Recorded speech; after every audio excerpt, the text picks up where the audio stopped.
Yox, belə olmayacaq. Bu cür maraqlı kinoya tək baxan mənəm. Sinan dostunu sanırım, görüm gəlsin onunla bir yerdə baxayıq ha. Heç bizə gəl, səndən işim var. Heç gəl deyəcəm mən sən, gəl. Allah. Ha, gəldi deyəsən. Gəldim. Oo, axşamlıq deyil. Bravo, ne o? Yavaş duralım çöldə. Hə, məni çağırmışdın. Yəni söz deyəcəm, nə deyirdim bura? Gəl sənə bir dənə göstərəcəm indi. Saf Hə, salamatçılıqdır. Hə. Hə, bura salamatçılıq olsun təşkil, bura gedək. Gəl, sən gördün də bir dənə zəngüvə, bura qartaşım şırıdım. Yəni nə problemin olsa mən buradayım, qardaşım. Yox, narahat olma. Mən sənin böyük qardaşınam, yadda saxlama. Bilirəm. Krestoya keçsək mən sənə deyəcəm. Hə, yaxşı gedək qardaşım. Gəl, burada otur, hə? Hə, otur. Allah. Hə, qardaşım, mən niyə bura salsın, de görüm.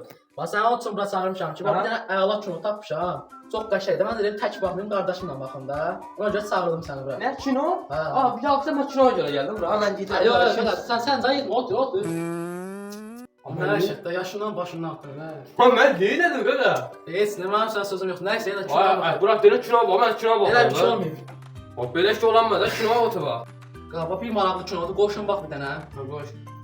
Aşağı kinodur, yer qatanda. Haber olsun.